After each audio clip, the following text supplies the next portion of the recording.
So look, not everybody's going to be, incredible at what they do, and they're going to be good plumbers and bad plumbers, as I said, but we have the luxury that a lot of what we do outside of the proceduralist kind of things is cerebral, right? And some people have better memories than others, but at the end of the day, we all got through med school and we're capable of using and doing that critical thinking, especially when we have resources. Welcome to the Physicians and Properties Podcast, the show where we teach you how investing in real estate can give you the freedom to practice medicine and live life how you want. Doctor! Doctor! Doctor! Doctor! Doctor! Now, here's your host, Dr. 𝐓𝐢𝐻𝐻𝐿.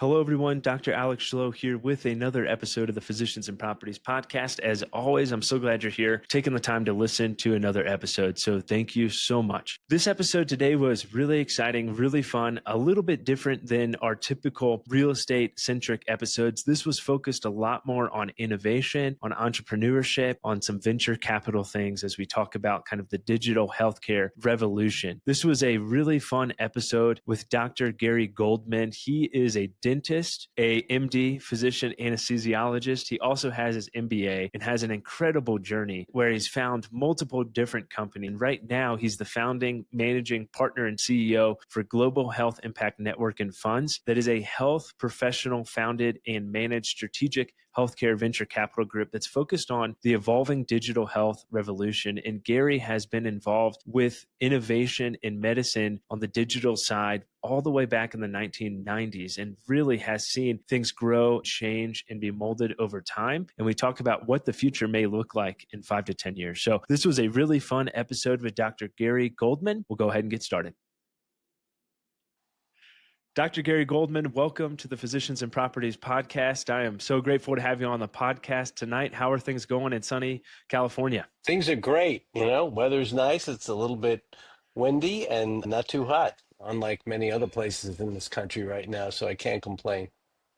Yeah, absolutely. We just got back from a camping trip. We were in Glacier National Park and it was 94 degrees, which was wild, and we were not prepared for it. But now it's beautiful out here in Colorado. As you can see behind me, the sun's setting. So it was a beautiful day. Well, looking forward to having you on the podcast. I will say you are the most qualified person we've had with DDS, the MD, and the MBA. And so really excited to learn more about your journey. For folks who don't know you, do you mind just telling us a little bit about yourself? Well, it's never a short story, but absolutely. It's been a career of evolution and I don't call them pivots, but certainly blending from one driven milestone to another. So, I've been a clinician for about 35 years, practicing for about 33. My training I'll try to be as brief as possible, but I'll kind of zoom through it. I started out, I went to SUNY Stony Brook in New York, and there I was a biochem major and got very interested in tech because there they had, from Wang Computers, probably a name not most people know, it preceded IBM. Well, he gave a huge grant to Stony Brook, and they had a very, very big computer sciences division and building. This was back in '74 when programming was taking a huge box of cards in like a shoebox and bringing it to a computer center and then putting your program in and see if it works on paper. So that's really where that nidus came for me about technology and always being interested. And, I always say a little bit jokingly, there's two groups that I subscribe to. One is whoever dies with the most letters after their name wins. And the second one is whoever dies with the most toys when they die win, in terms of electronics. That's awesome. So it's always been a little bit of a joke of mine. So fast forward, I wound up, I believe it or not, and this is not made up, I had a dentist when I was like in middle school and high school who was an innovator. Shockingly, he was ahead of his time. He had a black and white mini TV mounted to his dental chair in 1968. Talk about like advanced, there were barely TVs then. So, and he always used to show me everything that he was working on in his lab. And it really kind of made an impression on me because I grew up from a poor family, and I was, one of the first, certainly in my family, to go to college. So for me, seeing somebody so educated and so wanting to give back and doing all this research really, unknowingly at the time made an impression for me. So it's one of the reasons that I chose to go to dental school. So I applied to dental school and got in, went to NYU. I was in the last 3-year program that they had, and I was liking it, but I figured out fairly quickly that I didn't have a lot of artistic ability. I was never an artist. I was more always an athlete, and a little bit of a nerd. And to be a good dentist is like trying to be a good plastic surgeon if you don't have artistic ability. So I had the hand-eye coordination and the knowledge base, but I knew I would never be great at like the cosmetic part of it.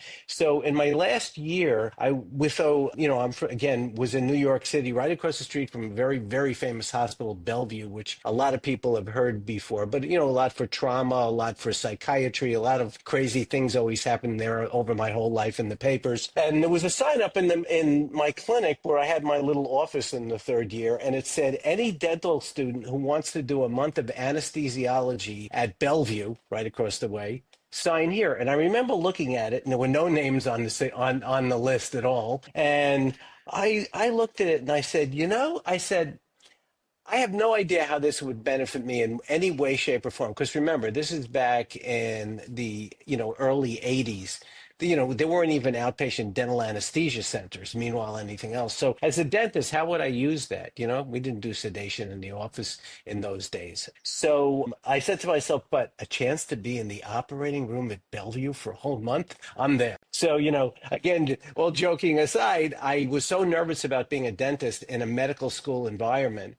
And I didn't know at the time, and I can say this comfortably as an anesthesiologist, that most medical students, the anesthesia rotation isn't real high on their list about, how they really want to do well. It's just a small percentage of students in a class that want to be anesthesiologists. So I bought the book that the residents read in the first 6 months. And it's kind of a story for another time, but the lead author in that became a friend of mine through another doctor that I was working at. So it's funny how things just tied together. So I bought this book and I was so nervous. It was, 180 pages. I bought it and I memorized it. I showed up as the Doogie Howser of anesthesia, and I was a dentist on top of it. So the month was very fun, very educational. And there's a lot of pharmacology, especially when you're on the anesthesia side of things, a lot of anatomy on the surgery side. So I really just had a great learning experience there. And I was such a Doogie Howser that by the end of the month, they literally let me put a bunch of patients to sleep with the resident and the attending with me. And so I had this amazing experience. And I said, oh my God, I love this. I love this. And it turned out when I got back to school, I did a little research with a couple of my attendings. And it turned out that there were 2 places in the country that trained dentists to do a year of anesthesia along with the physicians as residents, and then with the idea of taking it back into the ambulatory environment and being dentists that were comfortable with taking care of patients who had complicated medical histories, some even to the point where some were doing a little bit of sedation in the outpatient setting. I would always joke about that. It's like, well, what's the definition of somebody who needs anesthesia? I said, well, anyone who is really anxious in the dental chair. And I said, that's every single patient they go to see. So, except for me, because I got to watch TV when I was a kid, right? in the dental 1968. Chair. Yeah, exactly. So basically, I wound up doing a year of anesthesia as a residency after I graduated, and it was a spectacular year. And you got the chance to do everything. I was doing neuro cases and cardiac cases, of course, with the attendings and all that. But we learned so much, and I fell in love with anesthesia. Well, it turned out that only one of the guys on the staff at that particular OR where we were being trained, which was all physicians, was a DDS anesthesiologist. He had done a year years and years and years ago. He was like almost twice my age. And he had been doing this his whole career. And he opened up 3 offices, and this is in Philadelphia, where he would give a little bit of sedation, but he would also let other dentists bring complicated patients to his chair so that if, God forbid, anything happened medically, he was there to intervene as a dentist trained as an anesthesiologist. So it was brilliant. Well, most of the people who went into this program were more going into like oral surgery, the people who really would have used it in their practice or in the setting where they work. So I was a rare breed to be just a general dentist with barely any clinical experience, close to none, that wanted to do it. Well, this gentleman offered me a job. So I wound up taking, once I finished the year of anesthesia, I moved into a practice that had 3 offices where we had 3 basic outpatient dental anesthesia centers. So it was a really solid education. It made me as an individual, no matter whether I was a DDS or an MD, I was very comfortable in that anesthesia and anesthesia provision environment. So, and it turned out to be a real benefit. So I practiced for about 3 years, loved what I did. And one day, this is a true story, my partner comes up to me, he goes, "What are you doing here?" I said, "What do you mean, what am I doing here?" Because I was very young. I skipped a year in between 7th and 6th to 8th, which you could do in the New York school system. And then I gained a year with the 3-year dental program instead of the 4-year program. So I was really young. And basically, he said to me, "You're at the beginning of your career." He says, "Which one do you like better, the anesthesia or the dentistry?" And I said, "Do you have to really ask me that question?" Because he was the same as me. And he said to me, "Well, you're half my age." He said, "You should go back to medical school and be a full-fledged anesthesiologist." And I said, "I don't know." I said, "I'd love to do it, but I think my dad would probably shoot me if I ever told him I was going to go back to medical school. I was making more money in a month than he made in his whole career. They were pretty poor." So he said, "I'll talk to your dad." And he was this wonderful gentleman. Unfortunately, he's not with us anymore, but he helped me a bit financially, to get to there. I made the money accessible for the 2 years of medical school and convinced my parents to do it. So I did. I applied and got very high score on that MSKP test where, you go from an international medical school kind of to an American medical school. Well, this was like from dentistry to that. So I only had to do the last 2 clinical years. And I showed up in dental school. How many medical students have intubated, put in A-lines, put in central lines, done complex cardiac cases, of course, all with supervision. But again, it's almost, like working in an environment, and that's how you learn by doing as opposed to just reading a lot about it. So I had a very good medical school experience over the 2 clinical years because I was really very capable and very comfortable in that environment, even though I was a bit young still anyway. And so that was a great experience. And from the day that I went to medical school, I was 100% in my mind going into anesthesia. And I'm to the point where it was almost uncomfortable for a lot of my teachers and my attendings and educators where I went to med school because I was such an anesthesiologist evangelist. Like I was like a mole in the class. And it turned out that in my class of like 200 people, about 25% went into anesthesia and they all and the school blamed it on me, which was kind of funny. But so I just started my career there. So that's really where my clinical career started. I did my residency at Brigham and Women's in Boston.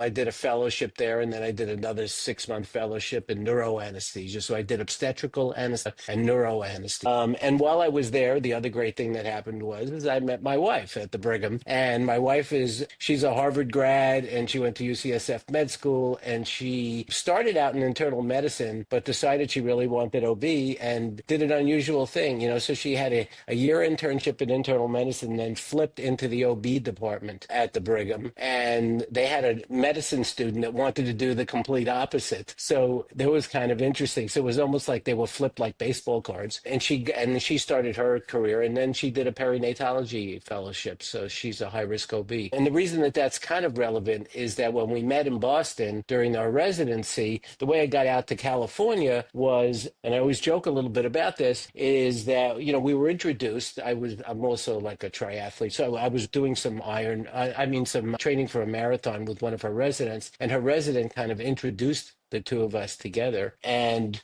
we were on our first date. We were taking a walk on Beacon Street in Boston. And she, started to tell me a little bit about her background. I said, "Oh, I know. Elizabeth told me all about that." She goes, "Yeah, but there's one very important part." I don't know. She said, "I don't know if she mentioned where I went to med school because, I've been in Boston most of my life. And before that, the Bronx in New York." So I said, "Well, what?" She said, "I went to med school at UCSF."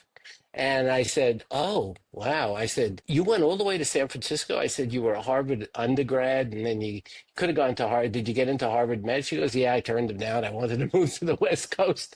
So I had a good reason to understand who I was really with. Somebody who was way smarter than I was. So basically she looked at me and she said, look, I just want you to know that I am moving out of this frozen tundra for the day that I finish here, and that if you don't want to move to California, don't even ask me for a second date. So, but here we go, 36 years later, 4 children, everything that we're going to talk about. So basically, that's how I got to California. And when I got to California, I took a job with Sutter Healthcare up in the Bay Area. Was practicing predominantly obstetric anesthesia and a little bit of everything else. And, and I was with Sutter Health, which has a 27 hospital system. So, so I started out almost very early as a medical director because I was one of the few people who had that training. The Brigham had a great program in a fellowship for obstetric anesthesia, and I had really a great background in OB, and this was a group that happened to do a lot of obstetric anesthesia, but they didn't really love it. They preferred more to be back down in the OR. So when I came, they were like, okay, you're in charge, you're the medical director, you're going to put this,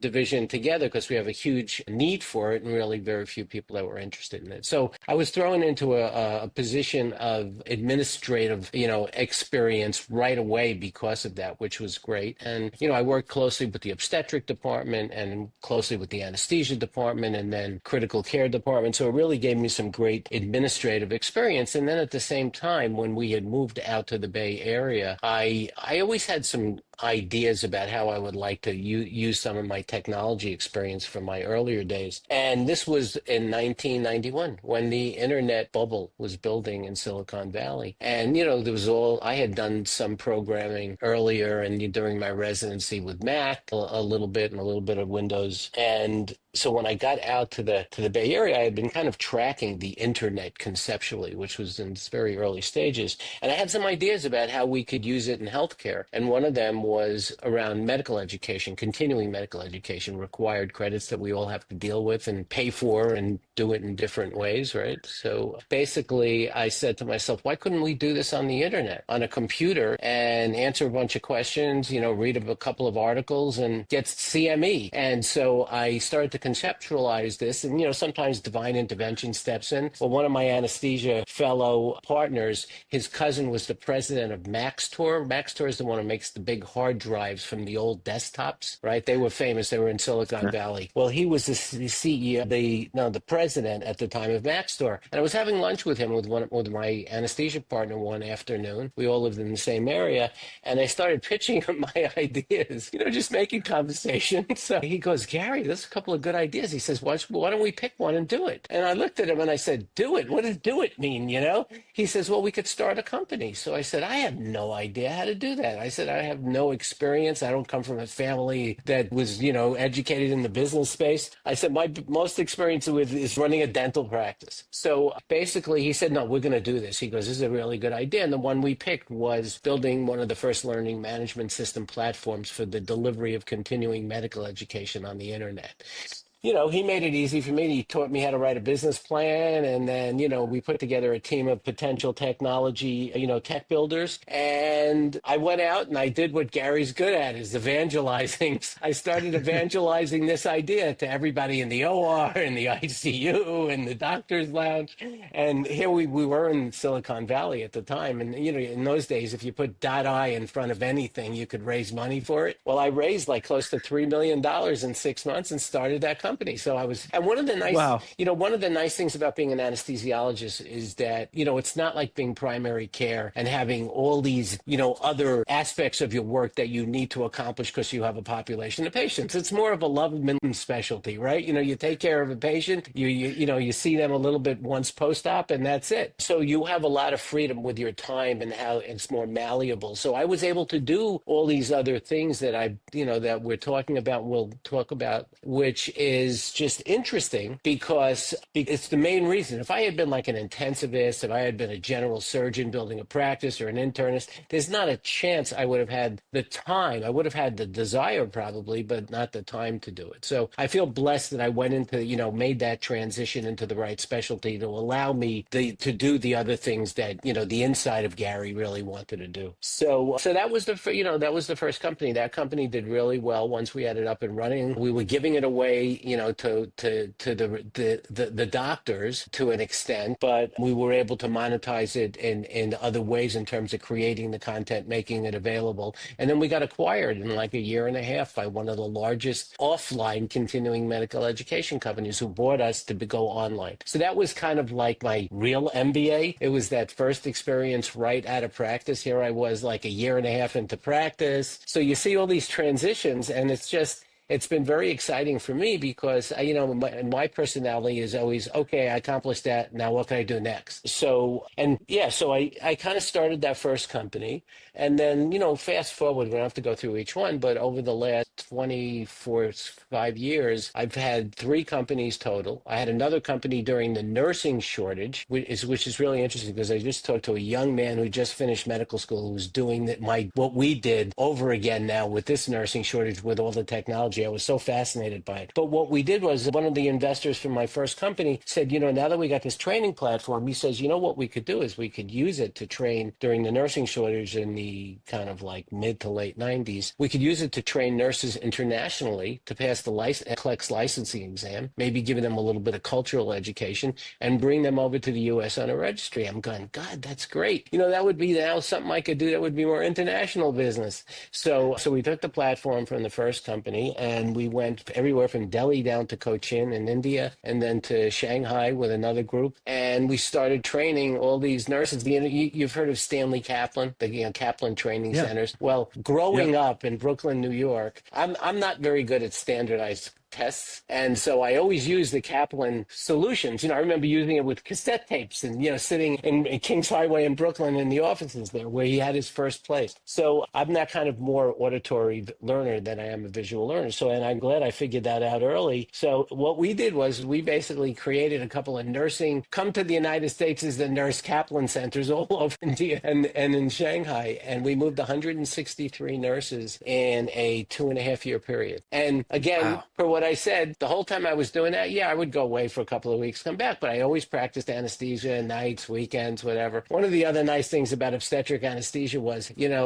for me, it was great because it fit into my personality and my circadian rhythm. But, half the work you do is between 10 o'clock and, 7 o'clock p.m. and 7 a.m. And most of my anesthesia partners were not very interested in staying up all night just to do OB anesthesia. And I was like, I would pay you to do it. You don't understand. So for me, it gave me all that flexibility to do shifts while I was staying clinically in touch, administratively in touch, while I was doing these other things in the tech space. So that was company 2. And then what happened was Sutter was putting an Epic, electronic healthcare record. And with all the experience that I had, they came to me and said, look, we'd love you to be a consultant and help us build out for anesthesia and perioperative services for all 27 hospitals, the Epic build for our system. So then, I became a new thing, but I had never heard it. I didn't even know what it was. They said, you'll be an informaticist. I said, great. I'm a physician informaticist now. So, that was more like, do and learn. I actually spent quite a bit of time on and off in Verona, Wisconsin, where Epic was developed. Judy Faulkner was the founder of that. So that was kind of a cool experience. And that became a 13-year kind of experience that just ended about 4 months ago. I just decided to stop doing it, but I had been the physician lead for anesthesia and perioperative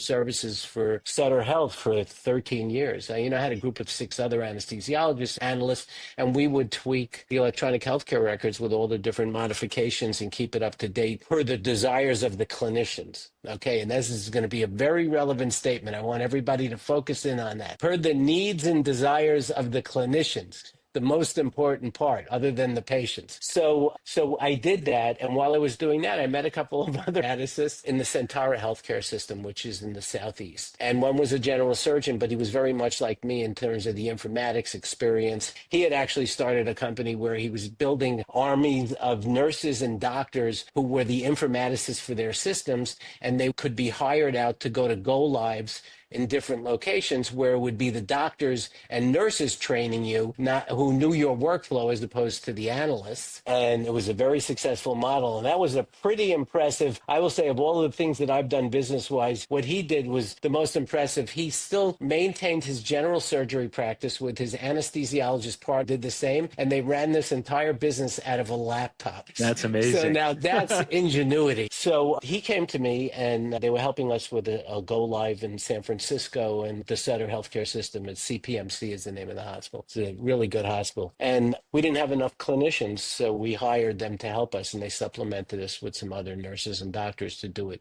as effectively as some other places that we had. So I did that, and he says, I've got this great idea for a company. And I'm like, oh no, not another company. I think my wife will shoot me. But he said, you've done all the components of it. First you did education, then you did staffing. He said, what about credentialing? And I said, oh, don't even get me started on that. That is the most nightmarish workflow in the most archaic way you could possibly do it. I said, I have almost shot my mailman when he delivered me that 75-page credentialing application because it was so cumbersome to fill it out. And I said, and if I gave it to them last year or 2 years ago, why do I have to do it again? Why can't it be in a computer system? And he went, you got it. And that's what they did was they took the entire workflow of credentialing and put it on the cloud, okay? And then they partnered and built APIs to the DEA, state licensing, everywhere where you had to report from to whoever you were credentialing. And they built it in a platform that basically in the background, almost like machine learning now, it updated it for you. So all you had to do was just populate it the first time. It maintained your credentials. And then when you had to credential it with an agency or a hospital or whatever it was, you just basically give them the information and they would send the entire report to that institution. So there were two, hurdles for that kind of business model. One is, got to get it to the clinicians, not just the doctors, but mostly the doctors for what we were doing. And what we did was we gave it away for free because first of all, who were probably the ones that would benefit the most from it were the clinicians because we knew what a nightmare it was to go through it. So we started giving it away to the clinicians. And then when we would reach kind of a critical 30% of a healthcare system, we would go to them and say, you probably would like to subscribe to our platform that we built at the enterprise level because 40% of your clinicians are already using it for free. And we basically, that business really exploded once the platform was finished and it wound up doing very well. But to get to that part of the story, so I was still doing the Sutter work. And then I got a chance to consult quite a few places to help other anesthesia departments build out their build for anesthesia for Epic because of all the experience that I had. And everywhere that I went, all our colleagues, so this is like about 7, 8 years ago, everybody's disenfranchised. They hated Epic. They felt like it added several hours to their documentation day, especially the hospital-based docs. And they felt like there wasn't a lot of clinician input when Epic was originally built to represent the clinician's workflow, kind of like I talked about earlier, in the development, because it would have made it a much better product. It was originally developed as a revenue cycle product, and then they added clinical documentation to it, and I mean, we know the whole story of how EHRs got here. And so basically, I was getting all this feedback from all these clinicians that, they didn't understand the technology stuff that was coming out. They didn't understand that why the healthcare technology solutions that were coming out didn't have enough representation by the clinicians, which I knew the answer to, but, I would listen to them. And basically, they felt like the real innovators of the ideas should be or could be the clinicians themselves as in, entrepreneurs, innovators, all of that. But again, we all spend 90% of our time getting to be this accomplished clinician, and you're there and you want to be a good doctor. So you spend all your time trying to be a good clinician, especially with this expanding knowledge base. And it consumes your time. And that's why we have all this clinician burnout, again, post-pandemic, of course, didn't help it either. But just clinicians work, physicians work very, very hard at what they do. And there are a lot of kind of unhappy about it. So that's when the light bulb went off in my head. And I said, you know what? Instead of starting number 4, the company number 4, I said, what we need to do is we need to build an ecosystem, a place on, and now the internet is, of course, come along quite a bit from my first company at this point. So now we've got all our toys and our iPhones and all that. There's got to be a way to create this ecosystem which lets clinicians who are all, look, we know they're capable, we know they have the IQ and the ability, and we know now that a lot of them would like to, at their leisure or their ability, learn about some other things like business, like innovation, like technology. But it's very difficult for them. And, and who's going to go out and get an MBA while you're an MD with the idea, what are you going to do with it? You're going to go work for McKinsey for, $50,000 when you're an orthopedic surgeon? No. So when you get to make the transition from clinician to business or to the C-suite is not easy, because it's a big transition. C-suite's probably not the greatest example, but certainly a business situation. So it makes it very difficult. So I said, but we could create a place that would allow those kind of individuals and even the motivated, just clinicians to educate themselves about technology and somewhat about business if they wanted to, but then let them actively participate. And I said, look, after 3 companies, and every one of my companies was basically capitalized by clinicians. I never went to a venture capital ever. So all the investors who did well with these companies, they were all investors that I knew from the hospital and from all my connections. So for me, I didn't really understand the whole venture capital concept. But here in this situation, I said to myself, well, maybe, if we're one of the venture capital entities, which is all clinician investors, starts spending more time clinically looking at the companies, not just how technologically beneficial they are, then we'll have more input as to what gets funded and what gets released into our workflow. So I said, you need money to build an ecosystem. I said, so let's start a venture fund. Let's first offer up to clinicians an opportunity to invest, an opportunity to participate in who the companies are that we were interested in investing in. And I could bring the business due diligence, but we could bring in targeted specialists to kind of like talk to the companies, figure out what they're doing right or wrong, what they need to be a better company from a clinical perspective. So we started to put it all together, and the nidus of the network was being created by the individuals who were investing in the fund, because it was all clinicians anyway. And so we kind of built this business model, or I should say a workflow model, that represented, when the clinicians came in, some would come in because they didn't have to be investors, but if they came in and they wanted to take part in this ecosystem, contribute to it, actively participate, engage, and learn, and then the benefit being they could get opportunities as advisors, clinical advisors to these companies, mentors, learn how to be an entrepreneur, an innovator. And there were some organizations doing that already, and we started working with them collaboratively,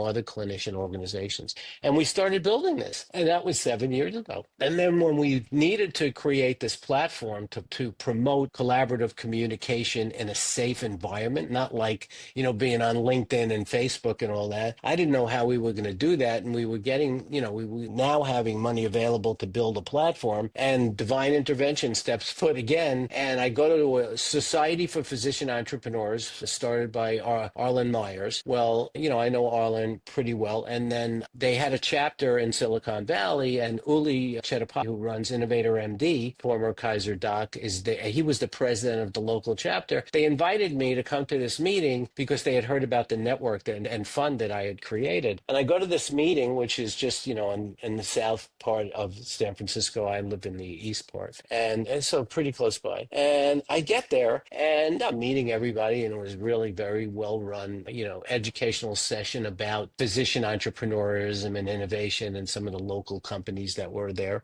And these 3 guys are there who, they were very quiet, and I walked up to them and I was talking to them, and they asked me what I did, and I gave them the very short version of this story. And they said, basically, oh my God, we work for Tata Industries, and because of my second company with the staffing, I had spent a lot of time in India. I knew who Tata Industries were. They're a multi-billion-dollar business organization that works across multiple verticals, and they had hired these 3 guys to build a secure collaborative communication platform that had, again, the functionality of like LinkedIn, Slack, Dropbox, Zoom, all of that. And I thought that Uli and the team were like playing a joke on me, because they knew my story, and I'm thinking, oh, they're just like having this guy tell me everything that I want to hear. And I said, are you guys joking around with me. And they said, no, we're serious, Dr. Goldman. And they showed me this platform that they had built, which was 100% of what I needed to accomplish getting the network up and running. So we,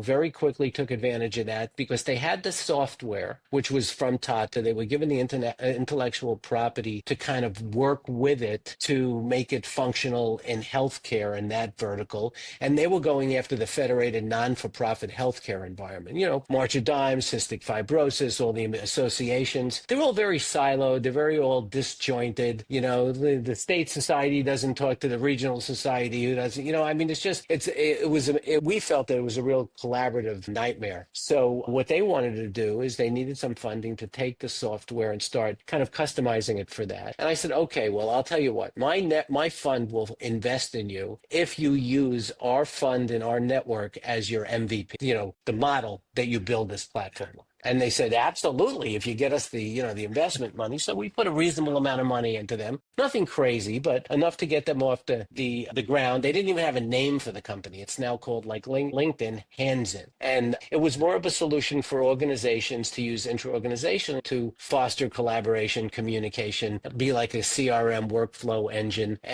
But with that said, it also was at the top of the hierarchy, a network of those networks. So all those networks collaborate on the same platform. So it really facilitated, active participation by individuals in multiple organizations because it was easier that way. So, so now fast forward 6 years, we've got 2,500 clinicians globally who are focused on either to be a mentor or an advisor to collaborate around all the different types of innovation. And it's broken down all the way to profession, specialty, and subspecialties. So it's not just physicians. It's, I say health professionals now after all that experience.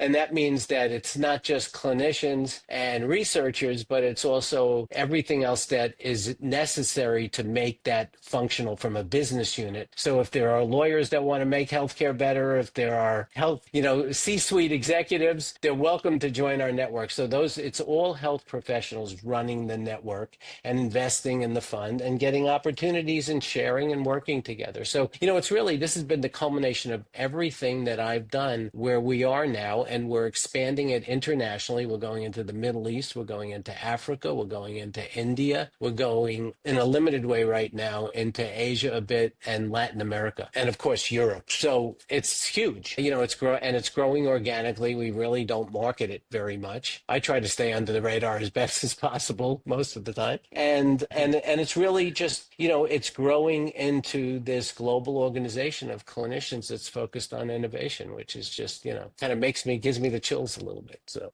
That's amazing. What a cool story. And I love the divine intervention throughout. And, we talk a lot about innovation, but I also want to point out, it seems like you were never afraid of just taking action and hopping in, with both feet and really getting after whatever you were doing all throughout the process, which is really hard to do, especially as physicians. Mm-hmm. Sometimes we want to have all the answers for everything before we do it. And, just looking at the letters after your name shows that you're like, hey, I want to be the best at all these different things, and I'm getting after it. And so it's really cool to see how that taking action piece really led to a culmination of all these events in your life that then led to the Global Health Impact Network, which is so cool. Yeah, no, I appreciate that. And it's a valuable lesson that's, definitely, the lessons that I take to my younger colleagues now looking at it is it's not necessarily the step by step, but it's the open-mindedness and not to be afraid to venture into, parts of the galaxy that are unknown, as they said in Star Trek. So basically, don't be afraid to, and again, it's always an extension. It doesn't mean you have to stop doing what you were doing.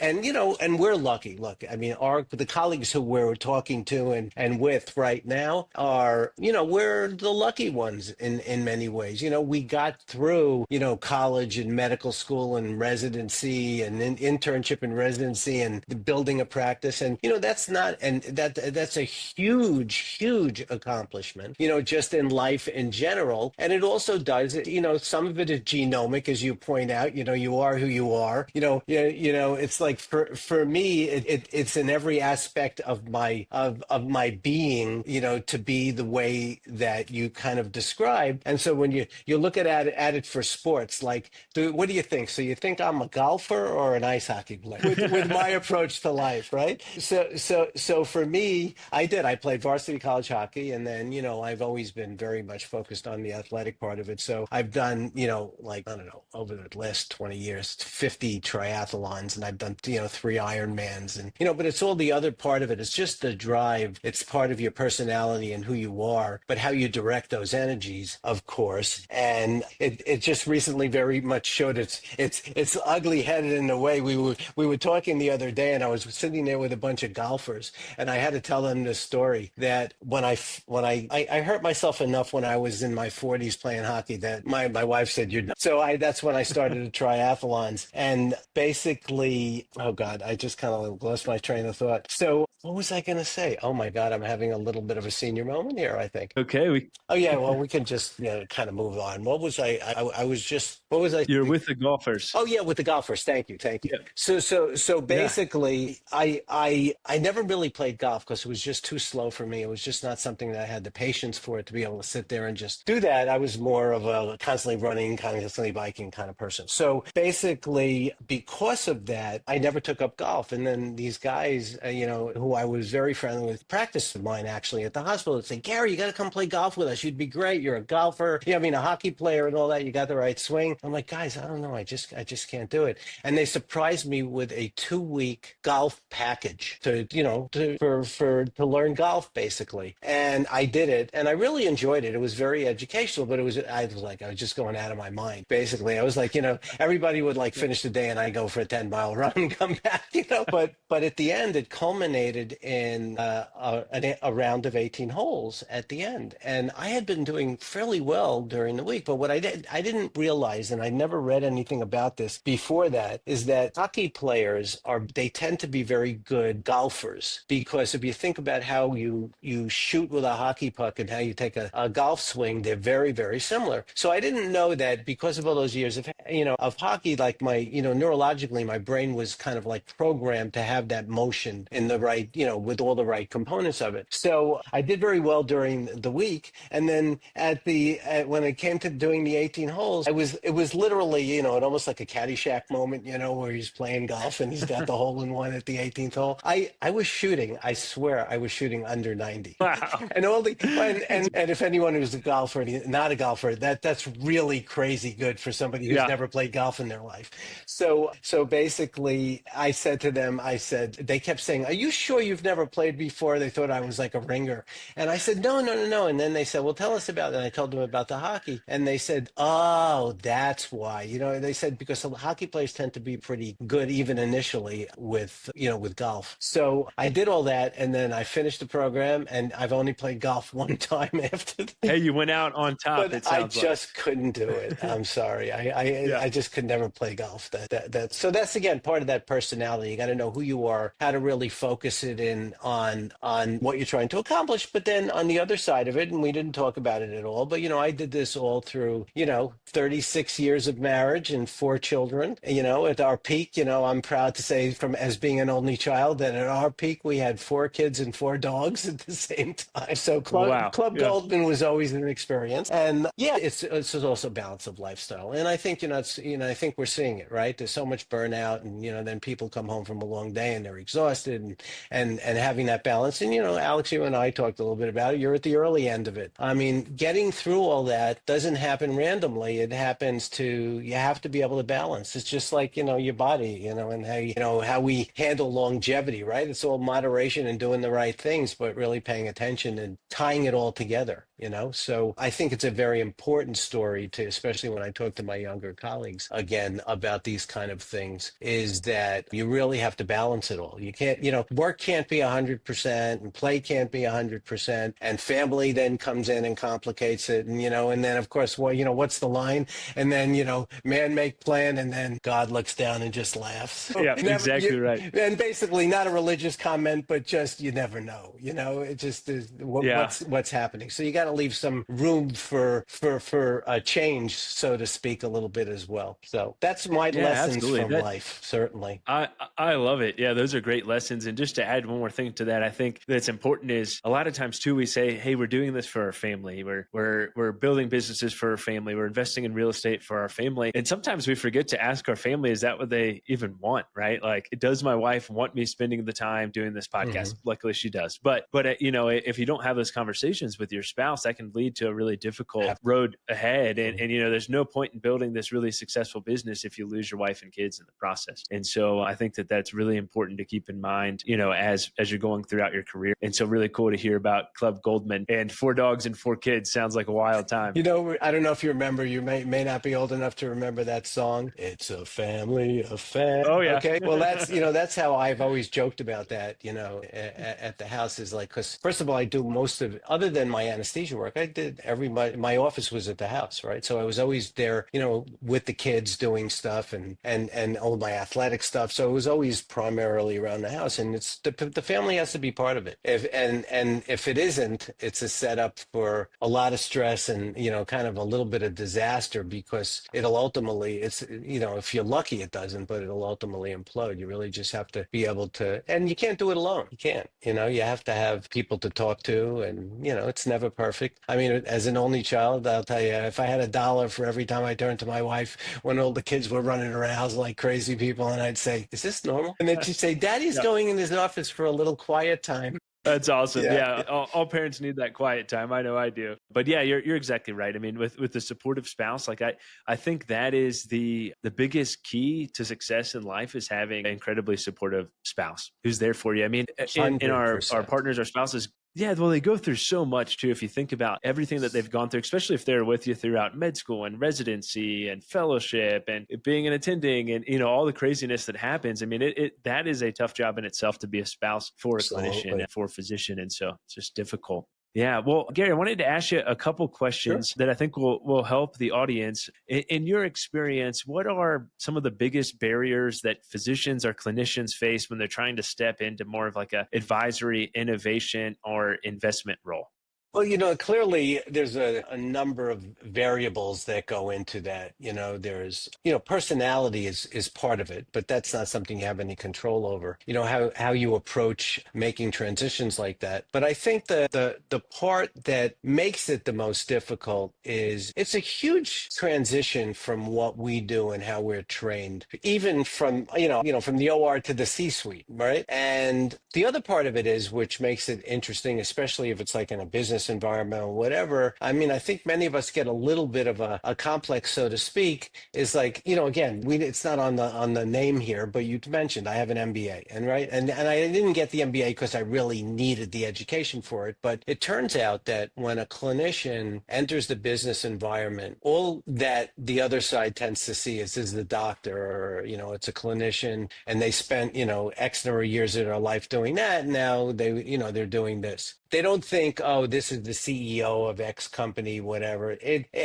I'm not saying that even psychologically that makes any sense, but that's what's the attitude that's out there. And it's even worse, and again, I hope nobody, gets upset about this, but the problem is that, to make that transition as a clinician into the C-suite, unless you do it in a gradual fashion where you're educating yourself, if you come to a new place and you're in this business position, it's going to be a little bit of a demeaning experience from the many times that I've seen it happen, because the expectations that are there are maybe unreasonable in many cases, where if you're well prepared for it or you did it gradually. So I would say that's a much safer way to do it. But, there are those of us that also do cold turkey things and do fine with it. But if you're going to take that approach, then of course it's the preparation. Take a Stanley Kaplan for going from from clinical medicine into the the administrative or business environment. But I think very few of us, even get that opportunity. I think nowadays what's frankly more, probably an easier transition, but more interesting is medical school to C-suite without very much, not even really an internship, or if you're lucky, there is an internship in there to get that real clinical being in the trenches experience that is, it's invaluable. It's a year of your life you paid for it, even if just in an internship, but it puts your perspective in the way you look at workflows and certainly solutions within healthcare that, it gives you an approach to things which maybe is, it includes more than just the business aspect of it. And I think that's really important. Yeah, I hope I went off on a tangent a little bit there, but I hope that answers the question. Yeah, absolutely. That is really helpful. What trends have you seen recently, maybe in the digital health space or innovation space or VC space, that you think that physicians should pay closer attention to? Well, again, technology is changing at the speed of light. And I frequently speak on this subject. And, the bottom line is that if you even look at it from a clinical research perspective, the medical knowledge base is doubling every 78 days. Okay, so you've got to handle all that data, but it also shows the importance of using the right devices to manage the data. But let's take a step back, and I think the data part is huge. I think that right now, having been involved in the digital revolution since 1991, and probably even a little before that, I've seen the changes and I've seen the increase, the slope of the curve, so to speak, of change, but it was gradual. And then when it came to digital health, the adoption for digital health, historically has been very, very slow because, and again, for appropriate reasons, clinicians are not fast adopters. We have to see that something is safe and has good outcomes, and it's not, right? It can't be an N of 1, and it can't be a 2-day study. It has to be true clinical research that meets all the criteria, and that takes time and it takes effort. So because of that, most clinicians, and I think, it's probably a negative in the business world sometimes, because sometimes you got to take some chance, and clinicians tend to be pretty conservative about things. But it's also the risk averse part of it too, which, look, in our profession, when we train, when we make mistakes, unfortunately, some terrible things can happen. And look, as I've said to many a friend, there are good plumbers and there are bad plumbers. And do you think that we're not a different race here? We're all humans on Earth, and we're fallible also. I'm not saying it's bad or good or whatever. It just is what it is. And I think sometimes the expectations we put on ourselves can be very difficult also. So for me, that, the big changes are what's coming right now, because now the slope of the curve is very, very steep because of, I don't use the artificial word. If you ever want to clear a room out of physicians, say artificial intelligence. I use the machine learning, which is the appropriate term, or the term that I'll use, and especially in a clinical setting, is assisted intelligence. Its purpose is to, think of like any profession, we're all a bell curve. Okay. And the middle 60% of the bell curve is all of us who are practicing relatively good medicine, following standards, following protocols, and having good outcomes. We're also within the reasons of expectation. Okay. But there's always the other side of the bell curves, right? Now, on the right side of the bell curve, they don't need our help. They're either all academians who are chairman of the department, or they're incredibly successful in business, or whatever it is, but they're the bell curve. No, but from a knowledge perspective, they're the percent that they far exceed most of us. But then on the left side of the bell curve are those clinicians, look, they got through med school. What was the old joke that my uncle used to tell me? He says, what do you call the guy with the lowest passing score on the medical boards? And I said, what? He goes, doctor. So there you go, right? So look, not everybody's going to be, incredible at what they do, and they're going to be good plumbers and bad plumbers, as I said. But we have the luxury that a lot of what we do outside of the proceduralist kind of things is cerebral, right? And some people have better memories than others, but at the end of the day, we all got through med school and we're capable of using and doing that critical thinking, especially when we have resources at our disposal to make it easier for those of us that don't have photographic memories, or whatever type of learning or benefit that you might have because of your genomic, a person's genomic profile, there are some that really can get to that point with some assistance. And it's not solutions that are making diagnoses and they're not treating patients. What they're doing is they're providing the clinicians who already critically think already with more information and more ability to digest much larger amounts of information to what's relevant based on your thinking as a clinician, and then assisting you in making a decision in a particular way. I mean, some of the technology that I see, I'll see 7 or at least get introduced to 5 to 7 new companies every day, okay, through our network and our fund. And basically, when you have that when you see a lot of that, it's pretty incredible. And some of them, you say, well, how are we going to accomplish that? And does that make sense because of XYZ clinically? But there are certain things where you can't believe how much information can be digested and then presented in a way where, look, if you can rule out normal, which is, let's say, 60%. There was a great article that came out just recently. I think it came out of Scotland, where they were looking at mammograms and they were using assisted, machine learning intelligence to help. And it turned out that in that system, they had to have two radiologists come up with a reading. And if they couldn't agree, they'd bring a third in. And so it was a very cumbersome system that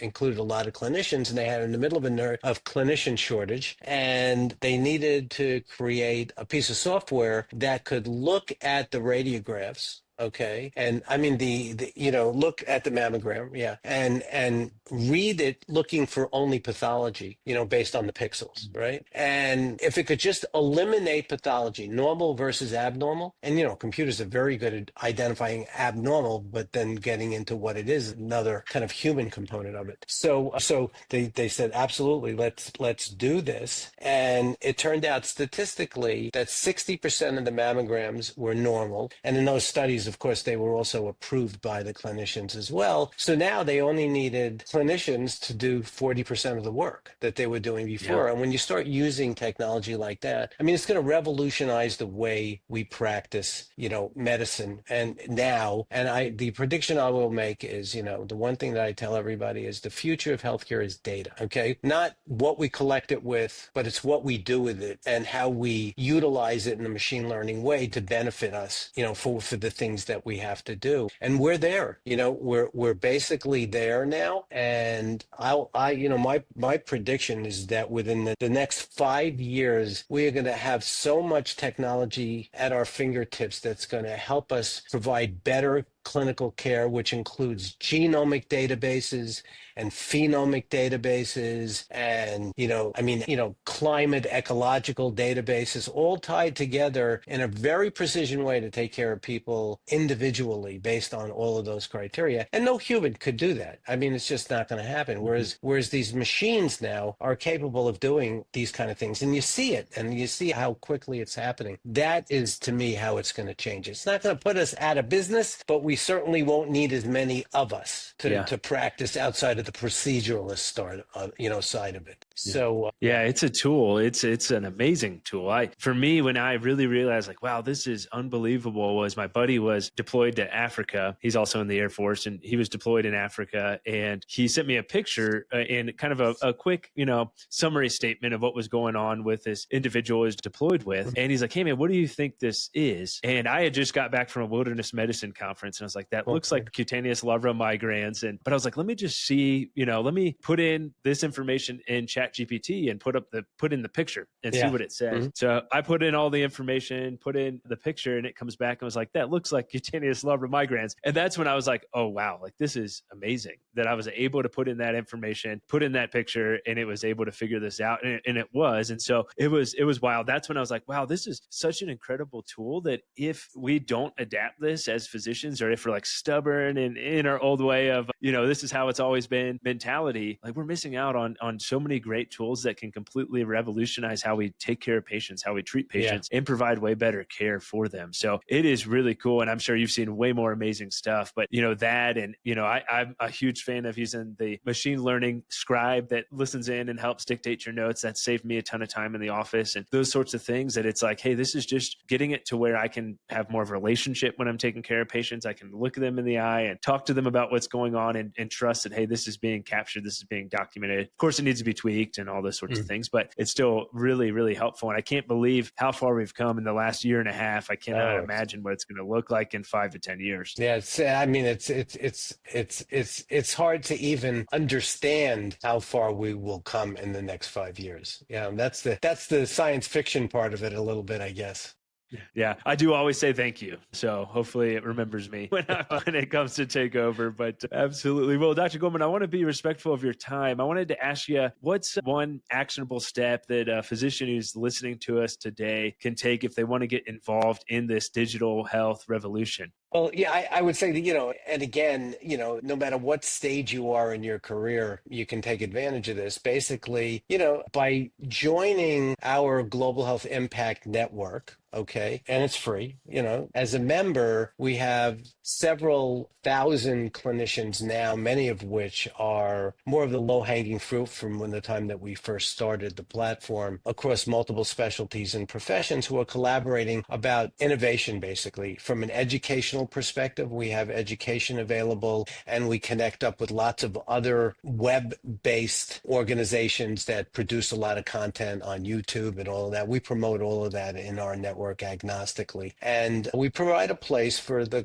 clinicians and on their time, when available on the internet, to be able to collaborate with other clinicians in their field that around different topics. And it can be specialty specific, it could be technology specific. We have communities on blockchain and AI and VR, and then sub communities that go like AR and cardiology, AI and radiology, AI and and chiropractic. So we have the ability to create all of these collaborative communities amongst the physicians, and we basically use that and leverage it on the business side as these groups of individuals tend to collaborate and come up with ideas, and that starts the innovation part of it.